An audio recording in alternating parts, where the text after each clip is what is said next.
With us now is with the person that Vice President Joe Biden described as a conservative blonde woman. Republicans overwhelmingly voted to keep the government open.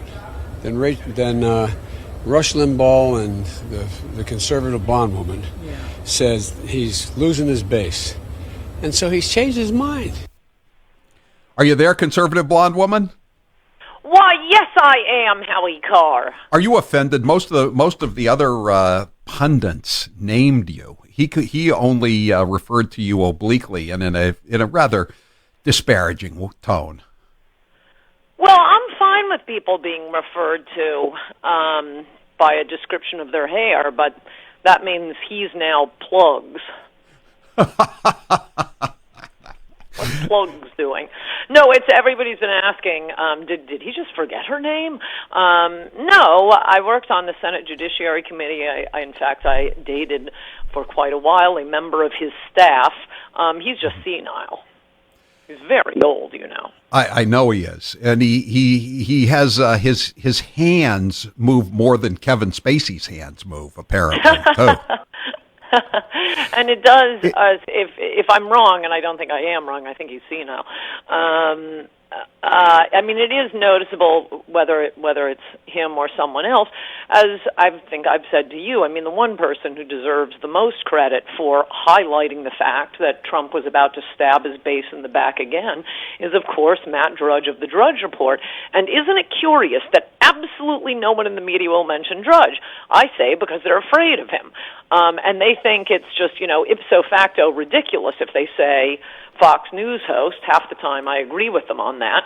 And that's why they keep wanting to give credit to Fox News when, as you know, Fox News was pretty late to the party since their default position is whatever Trump has done, he could enact the policies of the Communist Manifesto. Oh, it's not his fault. He's doing a great job. Look at we moved the embassy. So you, me, Matt Drudge, Rush Limbaugh. I will give credit to Steve Doocy. He reacted quickly to Trump abandoning the wall funding. Nobody else at Fox News did, but the mainstream media apparently thinks it's just more insulting to say Fox News hosts, and damn the facts. Well, yeah, I mean, Rush Limbaugh today played a montage of people talking about you and him, and 2 or 3 of them were from the Fox News channel over the weekend, blaming you and Rush for excellent. Yeah, excellent. Blame or credits. It's like terrorist or freedom fighter. Okay, well, listen. I'll say crediting Rush and moi. But really, I don't think again, they meant it. I give Drudge the most credit, and it's very curious that they will not mention Drudge. How did I know about it? I knew about it from reading the Drudge Report. I mean, as soon as, and where did it come out? I think it was Monday morning, 3 days after Trump said, I'll shut the government down if I don't get wall funding. It was basically a siren's headline on Drudge. I think it was that Monday night. I don't know how a weekly columnist can beat the host at Fox News. How did we find that out? It was because Sarah Huckabee Sanders, I think it was Sarah Huckabee Sanders, went on, let's see, what network would it be? CNN, ABC, NBC, CBS. What network? Oh, that's right, Fox News, and said wall funding is off the table. Drudge makes it his headline. That's how we all knew about it. Yeah. So listen, he's going to make a speech tomorrow night to the nation. You're his speechwriter. I mean, I know you've told me you worked on the platform, the plank in the platform about ending illegal immigration. So he should reach out to you. But tell us what you would say if you were writing his speech right now. I know exactly what he needs to do, and I've actually been begging him to do this since whatever day it was, I think November 7th, 2016. Look, a lot of the things he said on the campaign trail, it was great during a rally. We all laughed. It was fun. But this allows the media to lie and act as if when conservatives are alone, we're saying things like, yeah, shoot the brown people, get the babies first, build the wall, and it'll be 10 feet higher now. That isn't the serious argument. He should have immediately held an Oval Office speech saying, look, a lot of wild rhetoric is used during the campaign. I have fun. The audience has fun. But border security is a serious issue. We have 70,000 kids in this country dying of heroin every year, and that is heroin being streaming across our southern border. If we're a compassionate people, we will build a wall. Say 200 a day. About all of that. 200 a day is easier to understand, I think, Ann. But I agree. We would talk about all of the African Americans, in particular, who are losing construction jobs, being undersold. Roofers, construction workers in California, their pay has actually declined in the last 20 years, declined. Roofers, iron workers, construction workers. These are our fellow Americans of every ethnicity.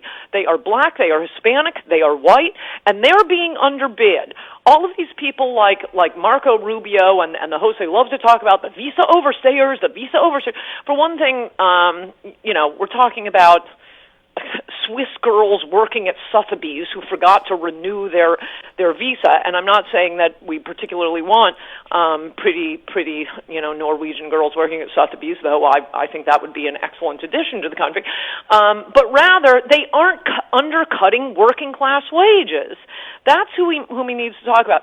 The people whose kids and relatives. How about the cop in California, a legal immigrant himself? He seems like such a wonderful person. The mainstream media will not even talk about that. No. The son of the fire chief who was killed by a drunk driving illegal alien, just days ago. This is happening day after day after day. We have to have compassion for our own people. We also have to have compassion for the women and children who are being raped and dying, dragging themselves up to our border because we have a wide open border. If you want to stop that, you shut the magnet off.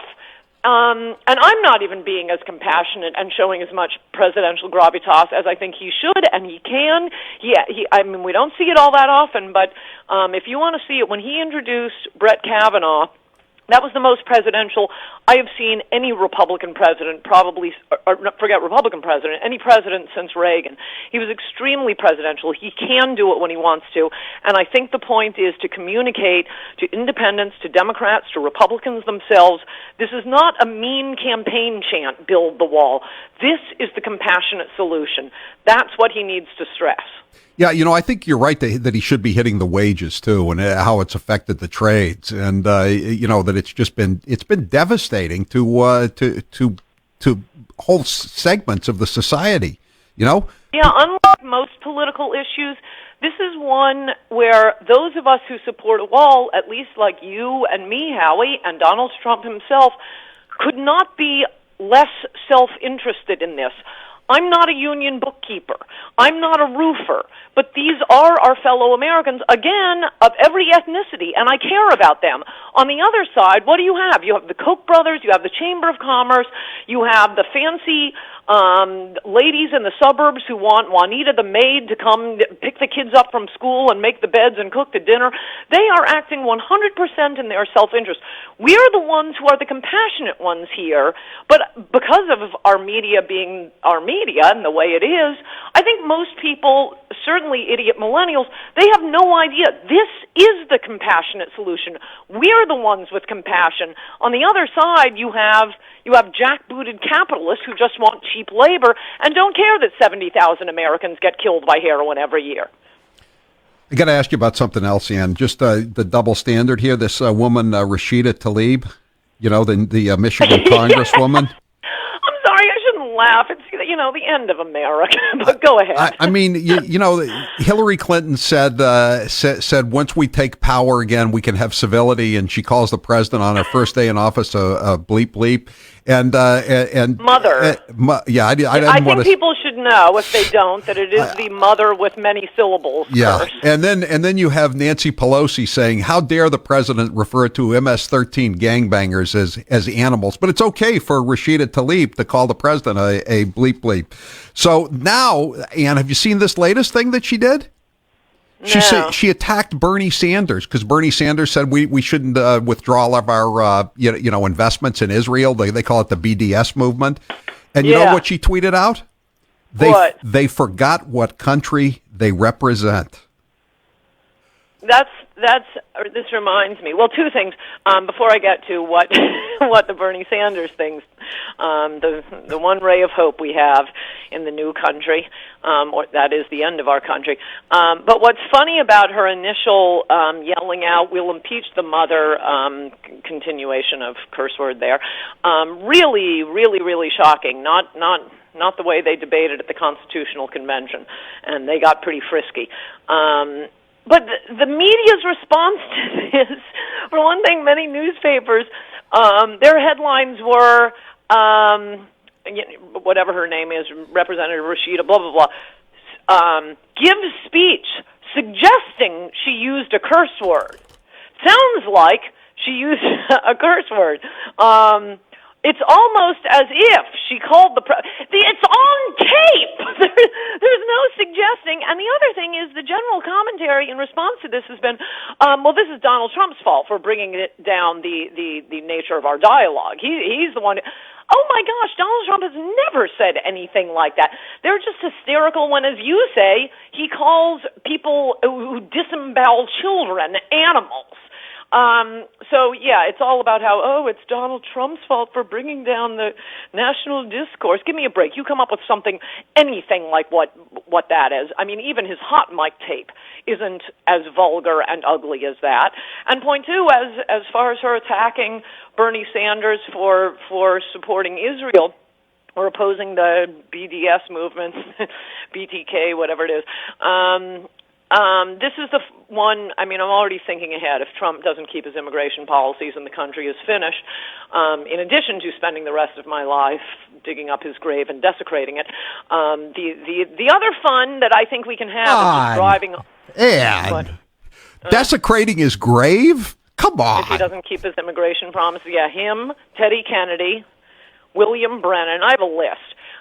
We do need to have some fun in the new country because what we're doing right now will be utterly pointless when every state goes blue, and that's what will happen if Jared Kushner gets his way and an amnesty comes along with, and funding for 1 mile of the wall. One last question, Ann, though. What would happen to a Republican who said of Bernie Sanders and at all they forgot what country they represent?